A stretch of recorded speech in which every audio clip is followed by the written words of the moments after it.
This is not about freedom or personal choice. It's about protecting yourself and those around you, the people you work with, the people you care about, the people you love. Well, that's incredibly troubling from the President of the United States. Joe Biden last Thursday talking about his vaccine mandates. I know that happened last week, but I wanted to reset that whole issue to set up a news story that broke over the weekend regarding the Biden administration obliterating a family in Afghanistan that worked for the United States, a guy, all of his kids, and 9 other people in Afghanistan. Again, the vaccine issue last week is a total distraction specifically meant to get people's eyes off of the other awfulness that the Biden administration is putting out in the world. That and the California recall election, things are getting sticky. Ballots and voter ability is becoming a little bit more difficult. All that and more on this episode of the Jobob Show. Thanks so much for tuning in. It starts right about now. 3, 2, 1. Here we go!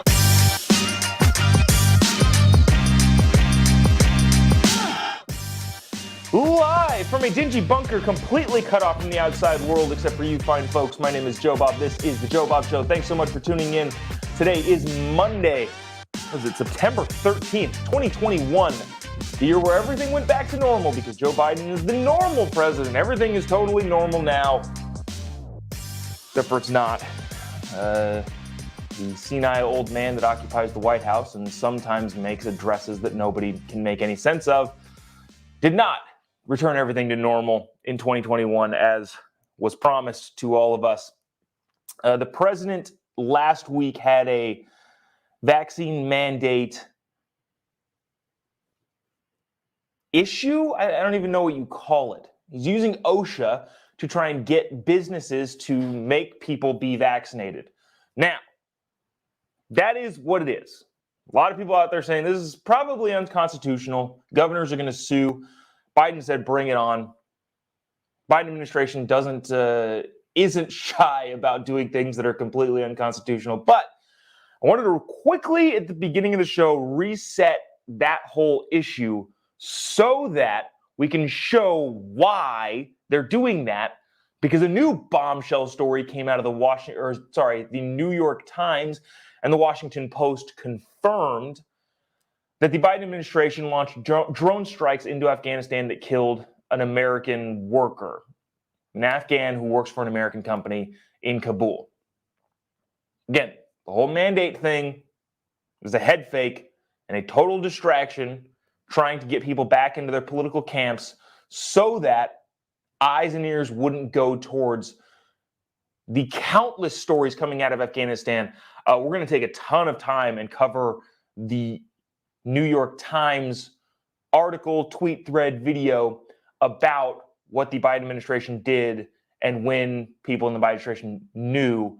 Again, that'll make more sense in a little bit. Also coming up, California elections getting a little wonky as per usual. People showing up to vote, trying to vote for the recall, and it turns out you've already voted. So you can't vote now. Because we've completely abandoned the way that voting used to work and has worked for the last 250 years for upgrades in technology and voter safety and all that sort of stuff. And it turns out none of it works. But that story and more coming up. Before we get into all of that, big day. Before we get into all of that, I got to tell you about all of the gear over at the Jobob Show shop. Jobob Show shop. Jobob Show shop. Facebook.com/JobobShow/shop is where you can get all of the fun gear to tell your friends that their socialist ideas totally suck. All of the capitalist propaganda gear is there. This is all the stuff that you need to tell your friends that their socialist ideas totally suck. You're welcome. Love capitalism. The Capitalism Rocks shirt. These are one of my favorite things. The stickers, the gas station stickers that you can go on your gas station and have a little laugh. I did that, said Joe Biden, looking at the gas prices that are insane. We did it, Joe. Gas prices higher than Hunter Biden. And of course, you missed me yet. When I said those are my favorite, I lied. This is actually my favorite. This is the best seller on there. The Joe Biden catchphrase T-shirt. What? the I don't understand anything. This is the shirt I'm wearing today, the Corruptifornia t-shirt. All that and more. This is a little bit irrelevant, but we're still going to show it today. All that and more over at the Jobob Show shop. So support the Jobob Show and help us keep doing what we're doing by heading over to the Jobob Show shop, grabbing some gear that tells your friends that their socialist ideas totally suck. To get into it today, I'm going to reset the Thursday evening address from the president. We talked about it on Friday, but I want to reset it because it is now evidently clear what the president and the administration was doing. It has nothing to do with actual mandates. It has nothing to do with getting people to get the vaccine. The mandate thing is real, and that's going to get fought out in the courts, and the courts are going to decide whether or not it's constitutional, whether or not the federal government can do it.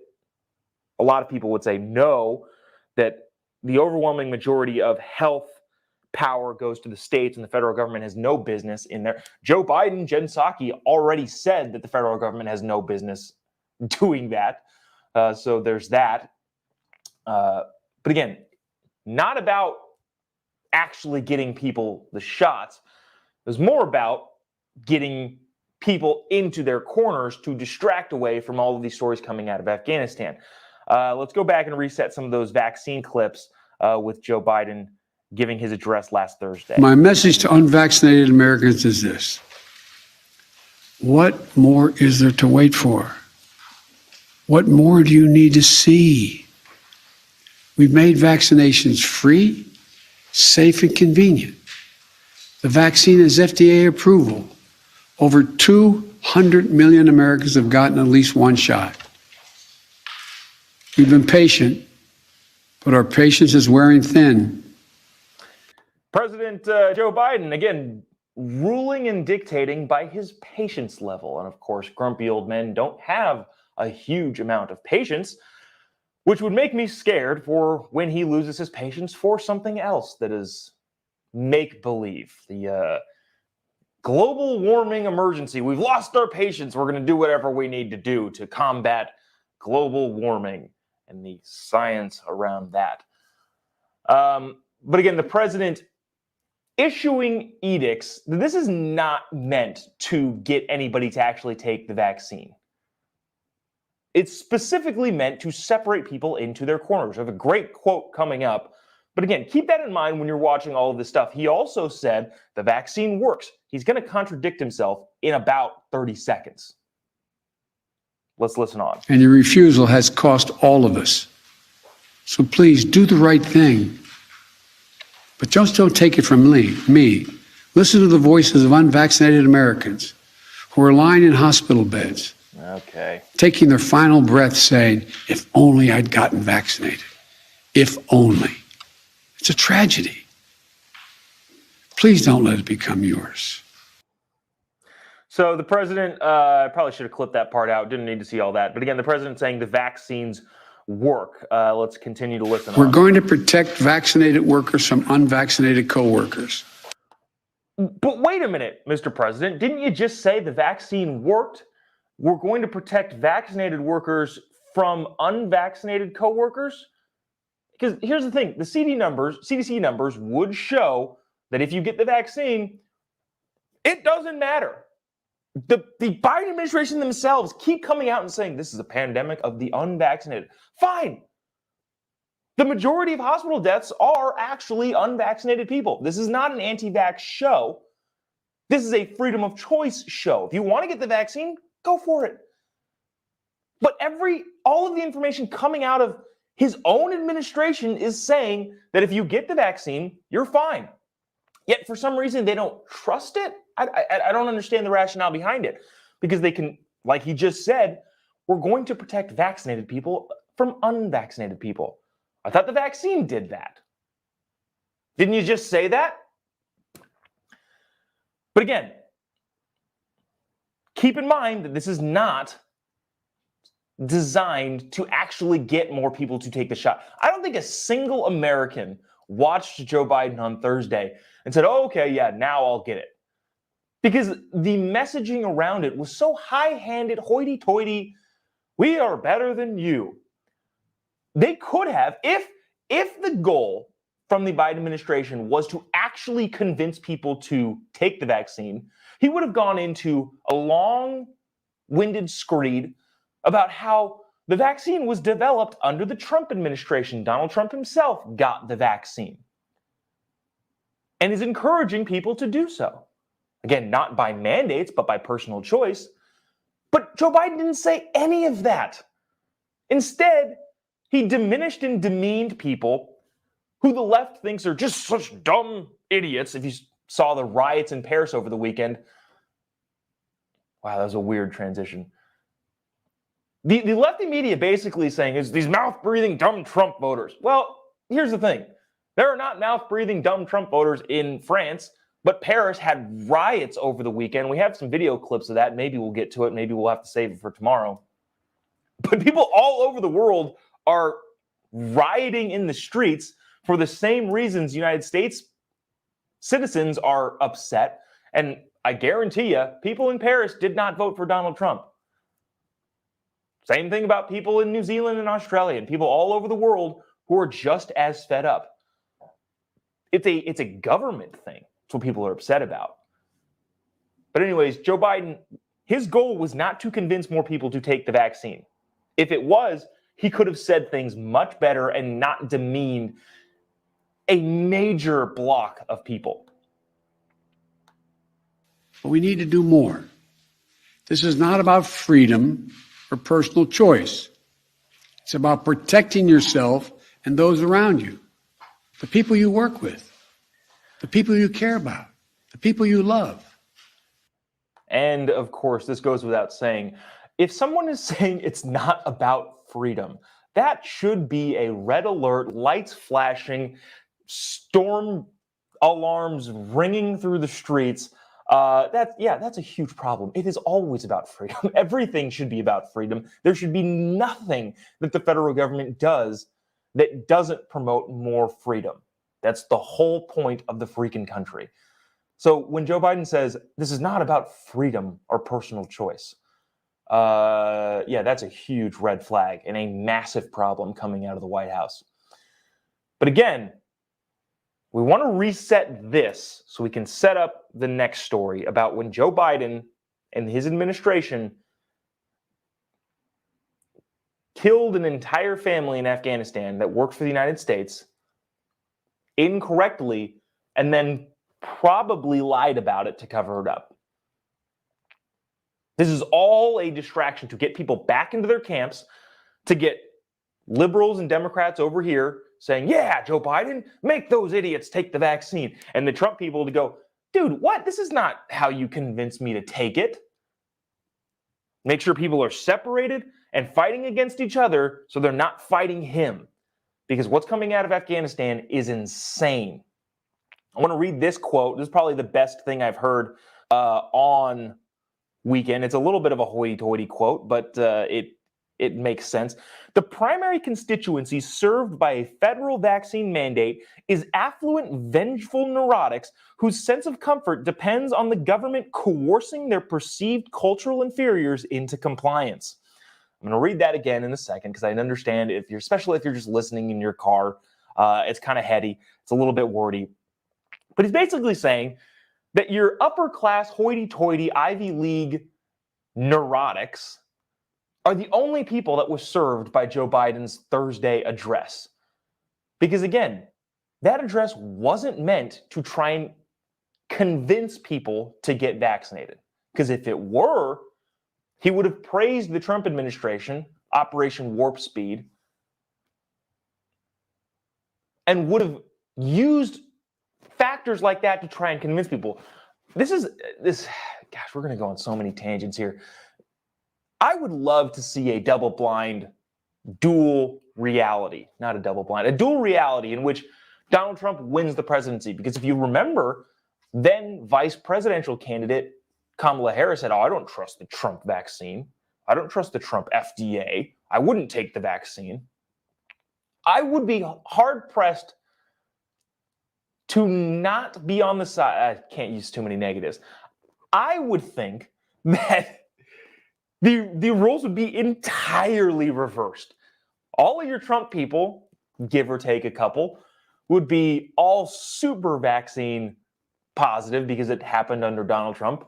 And your lefty media, again, the vice president included, would have said, I'm not taking that vaccine. Who knows what the Trump administration is putting in there? I would love to see dual realities take place where Donald Trump wins the election and just see how the roles would flip, because that is the hyper-partisan, hyperly divided political America that we currently live in. So I'm going to read that one more time, because this is the best description that I came across of how the Biden administration saw what they said on Thursday. The primary constituency served by federal vaccine mandate is affluent, vengeful neurotics whose sense of comfort depends on the government coercing their perceived cultural inferiors into compliance, which is exactly right. That's exactly what Joe Biden did on Thursday. And all of that was to get people in their camp so they could distract us from this story. Now, I want to make this as smooth as possible. However, I am going to do this is the way that this is set up is kind of difficult. The Biden administration got smacked hard by the New York Times over the weekend. And I'm going to try and read the Twitter thread with the coinciding video that we pulled in order to make this make sense. Essentially, the Biden administration killed an American worker, all of his kids, and in total 9 of their neighbors with a drone strike in the days following the Kabul airport bombing, in which we lost 13 U.S. service members. What it looks like from the New York Times is that the Biden administration got heated, the military people got heated and decided we're going to take this out on somebody, and dropped in drone strikes on the wrong person, and then proceeded to either lie about it or have bad intelligence, in which, 1, they didn't know, which they should resign because we should know, or 2, they lied about it, which they should resign because you can't do that. We've got a lot of clips. This might get a little wonky. Trying to read and then also put stuff up on the screen and make this make sense. But we're going to get really into this. This is going to take a little while, but I wanted to do it because it's pretty bad that the Biden administration, if the Biden administration is trying to cover this up. The final act of U.S. war in Afghanistan. This is again from this is a tweet thread from Evan Hill of the New York Times. The final act in the U.S. war in Afghanistan was a drone strike in Kabul that killed 10 people. Our latest investigation shows how a man the military saw as an imminent threat and ISIS facilitator was actually an aid worker returning to his family. The military said it believed that Zamari Ahmadi's white Toyota Corolla, which was tracked by drone for 8 hours that day, was packed with explosives. Security cameras we obtained showed him loading it with water containers for his home. And then he says he'll detail the findings coming out. So the United States tracked this guy's white Toyota Corolla driving around Kabul for 8 hours. The military did. Then the New York Times cross-referenced that same Corolla with security footage because there's security cameras all throughout Afghanistan, just like there are in the modern world. And he's going to detail what it is. So Ahmadi was a 14-year employee of Nutrition and Education International, which is At 2:35 p.m., Ahmadi pulls out a hose, and then he and a coworker fill empty containers with water. Earlier that morning, we saw Ahmadi bring these same empty plastic containers to the office. So sorry about that. That's a little bit of a snafu already. Basically, the New York Times is cross-referencing footage from security cameras and comparing that to what the U.S. military said is happening. This is kind of just some footage from the U.S. It's not really mean. We'll just kind of have it playing around in the background. But this is in response to the Kabul attack, the U.S. trying to do something to find somebody. But again, this is the New York Times hitting the Biden administration pretty hard.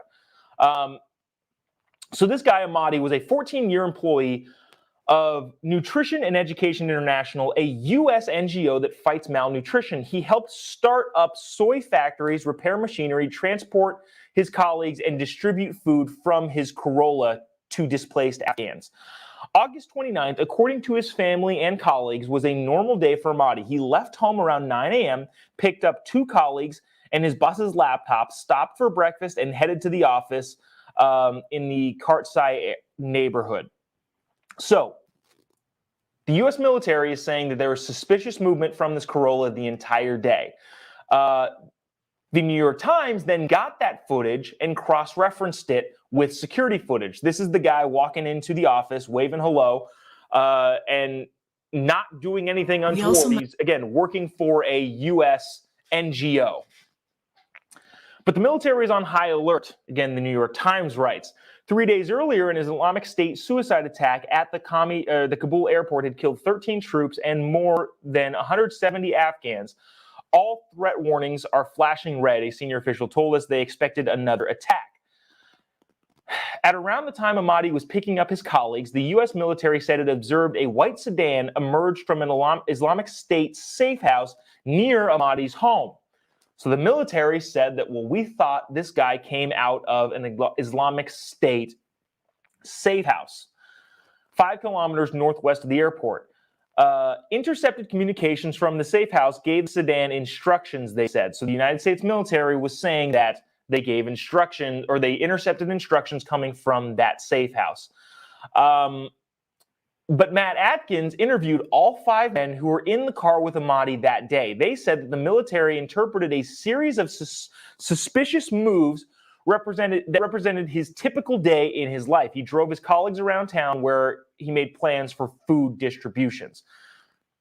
The security camera we obtained is crucial to understand what happens next. Though the camera settings were off, the New York Times verified the timestamps by visiting the office, which matched the timestamps on the camera satellite imagery. That's a little bit confusing. Basically, the New York Times is confirming that what this guy's friends, Ahmadi's friends, said was true. Then they showed this clip, again, from the New York Times. Wait a second. This is him walking in the office. Again, normal day in his life.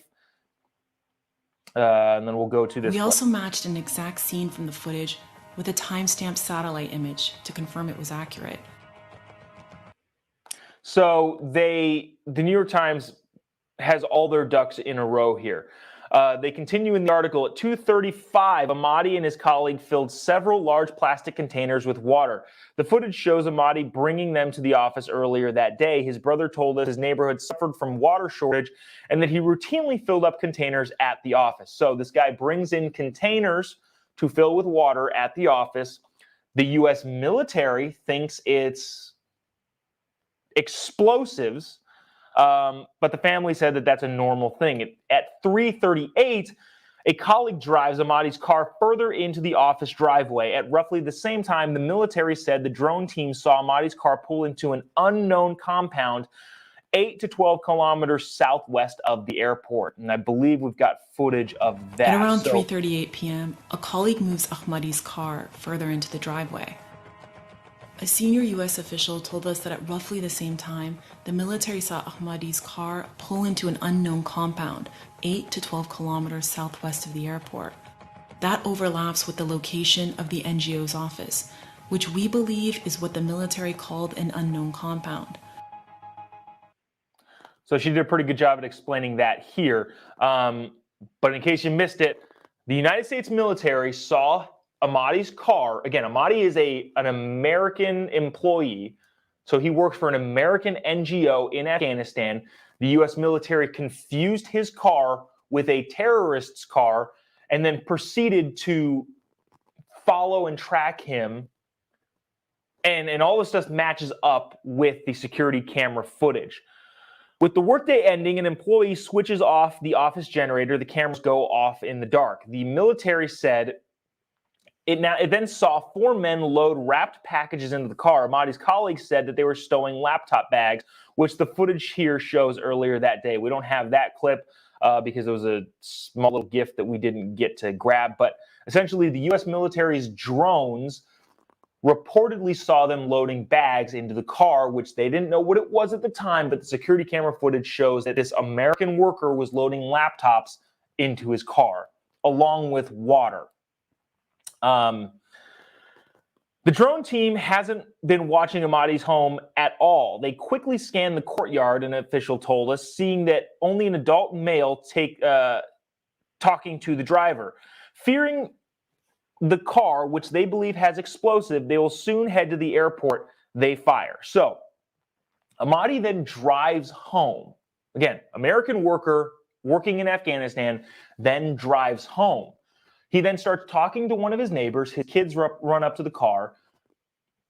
The U.S. drone surveillance, which hasn't been watching Ahmadi's home for the entire day, thinks that the car is full of explosives. Turns out it was water. Again, mistakes happen. We're not entirely criticizing the United States military here. We'll see why this is a problem for the Biden administration coming up in a little bit. But the military sees canisters being loaded in the car. They think they're bombs. Turned out they were water. They haven't been watching this guy's home. And they fear, given the hypersensitivity around the Kabul suicide attack just 3 days earlier, they fear the car is going to be headed to the airport, so they fire. The decision to strike does not follow down the typical chain of command. Because of the chaos of the Kabul airport evacuation, an official told the U.S., President Biden and the military have delegated the authority to approve airstrikes to lower-level commanders. That also could be because the president doesn't have the mental capacity to approve drone strikes. Just saying it how it is. Joe Biden does not demonstrate mental fitness or ability to be able to say whether or not we should bomb people. An MQ-9 Reaper drone fires one 20-pound Hellfire missile at the car. The military says the strike sets off large secondary explosions, suggesting the presence of significant amount of other explosions. Okay, here's where this gets problematic for the Biden administration. Again, mistakes happen, and this is terribly unfortunate, but the United States killed an American NGO worker living in Afghanistan who was just doing his daily routine. They thought his car had explosives, and turns out it did not. They send a Hellfire missile down, blow up the car, kill the American worker, pretty much all of his kids, and 9 other neighbors in the area with this missile. Now, again, mistakes happen. It's a terrible tragedy of a mistake, but that's not the problem. The problem here is then the military says that the strike set off large secondary explosions, suggesting the presence of significant amount of explosives. So the military then comes out and says, when we hit that car, there were secondary explosions that happened because there were explosive devices in the car. And we'll listen from a couple military people, including General Milley, who should resign because he clearly doesn't know what he's doing. It's either complete incompetence or he's lying. Both times he should resign. This is your woke military guy who's reading Ibram X. Kendi. Listen to what the military said. Significant secondary explosions from the targeted vehicle indicated the presence of a substantial amount of explosive material. Because there were secondary explosions, there's a reasonable conclusion to be made that there was explosives in that vehicle. So here's the problem. The New York Times then said they gathered photos and video footage. Sorry, forgot to get on the screen. Here's the problem. The New York Times then said they gathered photo and video footage of the scene taken by journalists, and Matt Akins visited the courtyard multiple times. We shared that evidence with 3 experts. All 3 agreed that the damage was consistent with a single Hellfire strike, not large secondary explosions. Let's play this clip really quick and then I'll have the New York Times explain it. But a senior military official later told us that it was only possible to probable that explosives in the car caused another blast. We gathered photos and videos of the scene taken by journalists and visited the courtyard multiple times.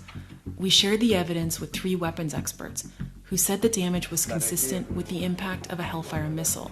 They pointed to the small crater beneath Ahmadi's car and the damage from the metal fragments of the warhead. This plastic melted as a result of a car fire triggered by the missile strike. All 3 experts also pointed out what was missing: any evidence of the large secondary explosions described by the Pentagon. No collapsed or blown out walls, including next to the trunk with the alleged explosives. No sign that a second car parked in the courtyard was overturned by a large blast. No destroyed vegetation.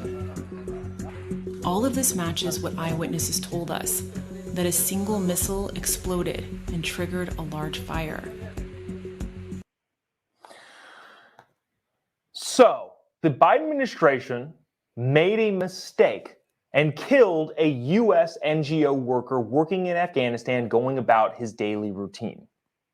The problem is the military and people within the Biden administration said that there were secondary explosions in the car. Turns out, according to the New York Times, and they make a pretty compelling case, that's not true. So now we have a question of what did they know and when did they know it? The Biden administration, with their hair on fire because the Kabul attacks had just happened and killed 13 U.S. servicemen, was on edge and made a massive mistake. Mistakes happen. But then the military, including General Milley, comes out and says, well, there were secondary explosions. Because there were secondary explosions, that would lead us to believe that the car was full of explosives, except there weren't secondary explosions. So again, either they were wrong or they're lying to cover it up. All of this circles back to Joe Biden's vaccine mandates, because now that we're pitted against each other, a bunch of people completely missed this story over the weekend. The Biden administration lobbed a drone strike into a neighborhood of Afghanistan based on bad information and killed a U.S. NGO employee, all of his kids, and 9 of the neighbors. So it's pretty evident the Biden administration is trying to distract from this. And here's the thing. Is anybody going to resign? I don't think so. Because this is just politics nowadays. Incompetency is not a reason to resign anymore, which is crazy. But Milley is still there. I doubt he's going anywhere. And the Biden administration is not going to take responsibility for this. Nobody has said anything about this since the New York Times article came out. But it would appear that the Biden administration is trying to, if they stay consistent with the secondary explosions, cover up a massive mistake that killed a U.S. worker from a drone strike in Afghanistan. The morning after the U.S. drone strike killed Ahmadi and 9 others, the Islamic State did launch rockets into the airport, which is, again, mistakes happen in that there was an attack coming and they hit the wrong car. Firing from an area that Ahmadi had driven through the previous day using his white Toyota to do so. Evan Hill in the New York Times wraps up by saying, our reporting concludes that the U.S. military struck a car parked outside of a multifamily home in Kabul without knowing who the driver was, what he did for a living, or where he lived. Fearing an attack, they interpreted an average day in the life as behavior of a terrorist.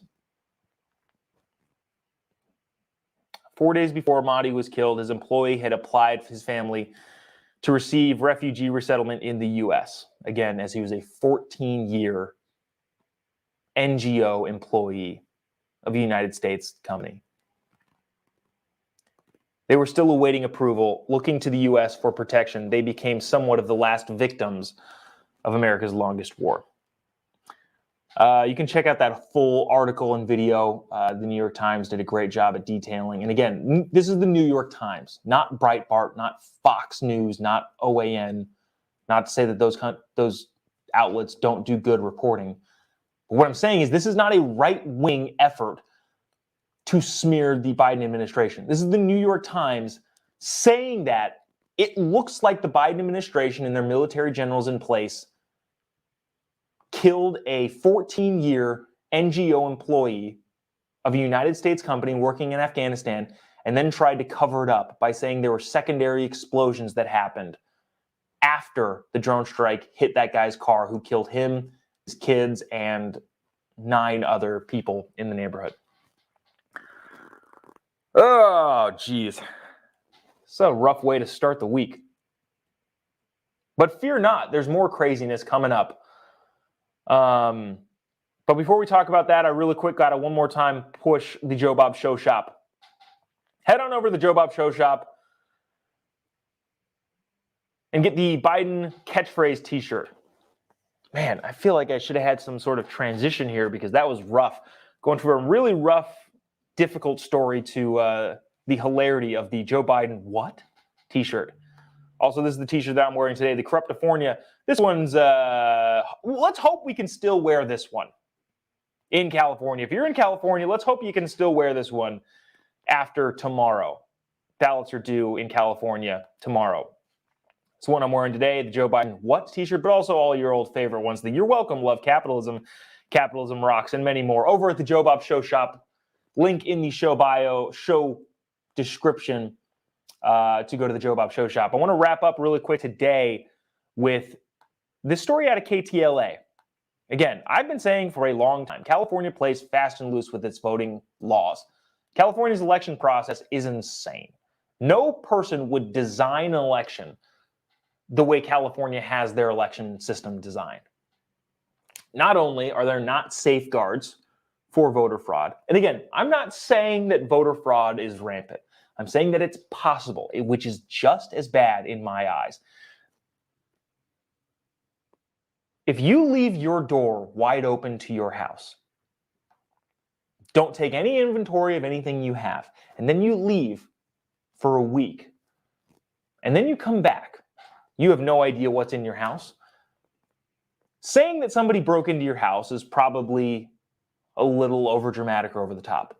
But to say that absolutely nobody broke into your house is also just as wrong.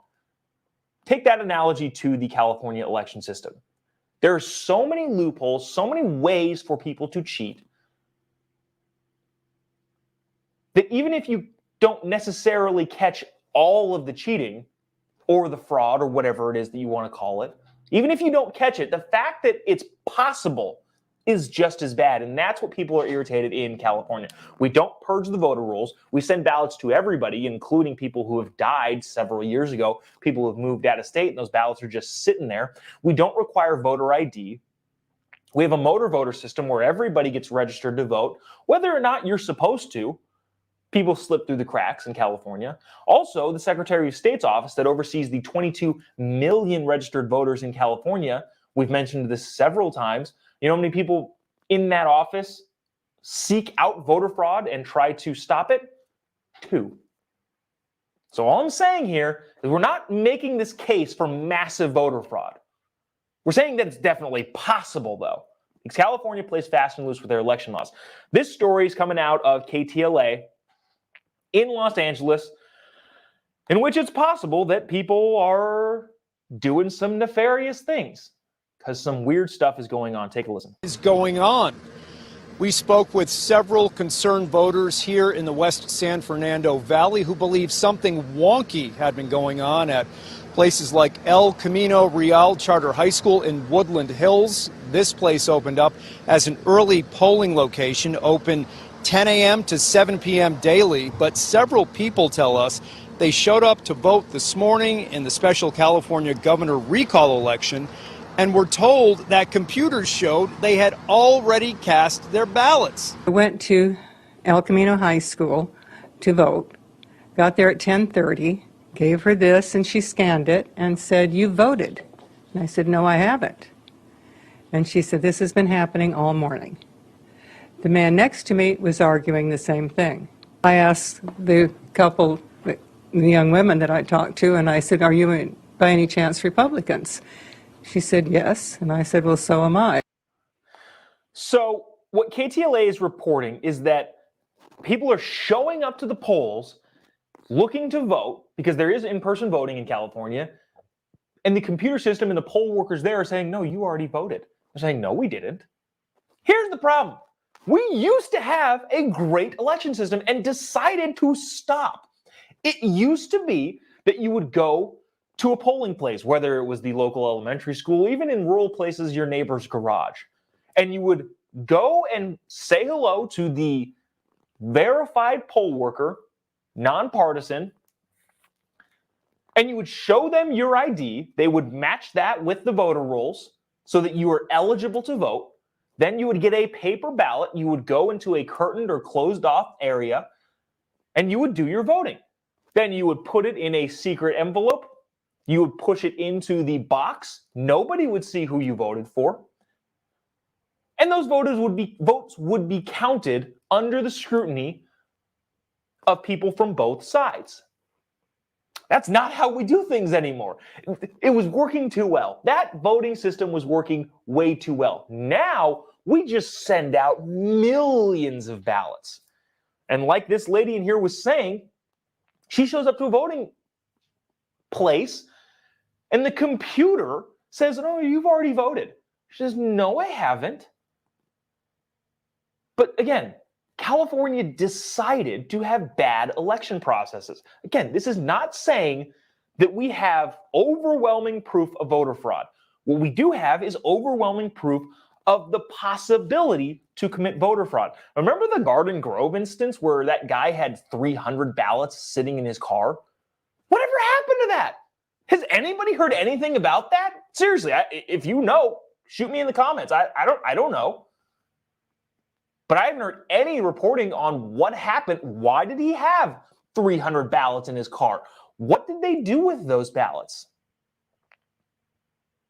Were there more like him? People just collecting ballots and turning them in? Again, we don't know how much fraud there is because the Secretary of State Department in California has 2 people to look after 22 million voters across a state with 40 million people. So,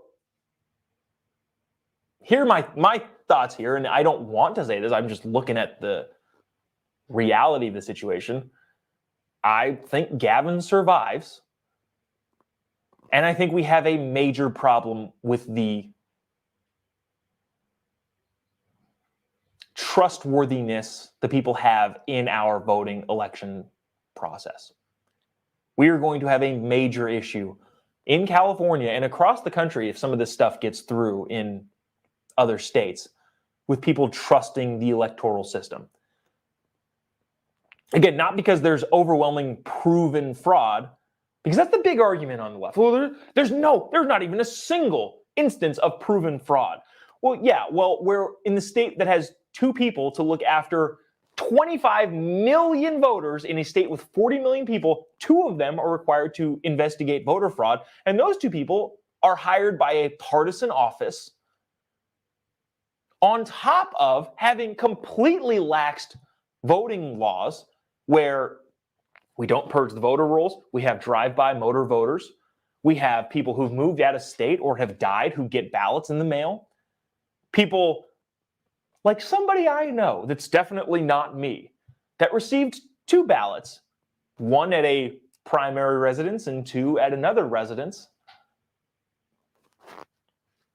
The possibility for voter fraud is just as bad as actual voter fraud. I'll say that again.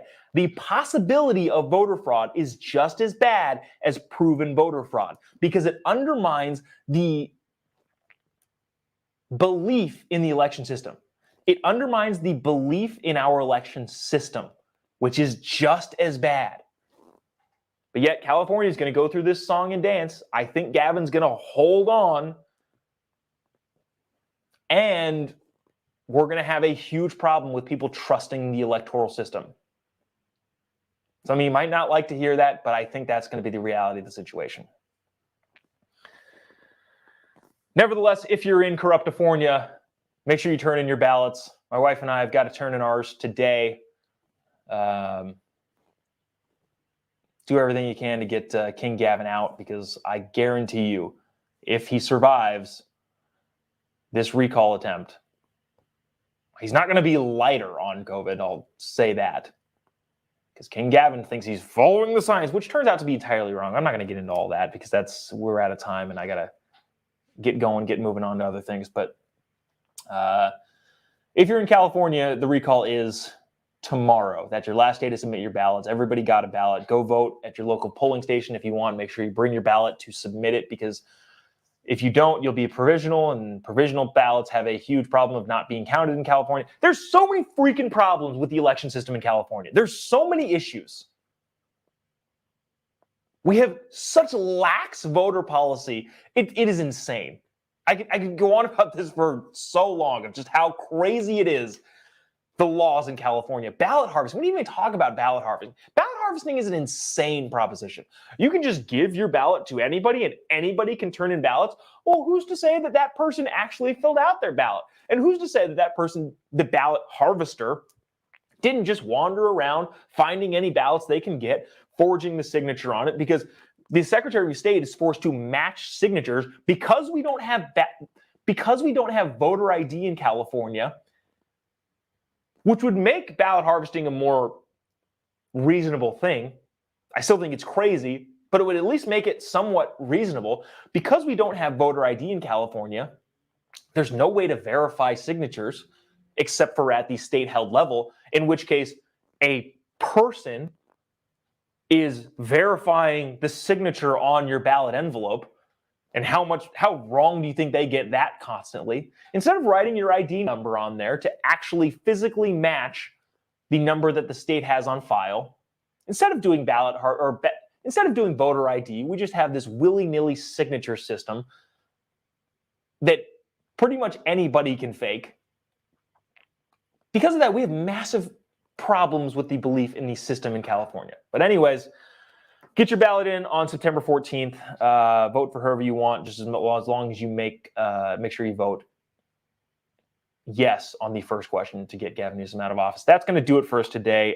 Went on for a little bit longer than we wanted to, but thanks so much for tuning into the Jobob Show. We'll be right back here bright and early tomorrow with hopefully not as crazy of stuff, but probably as crazy or crazier. We'll see you tomorrow. God bless America.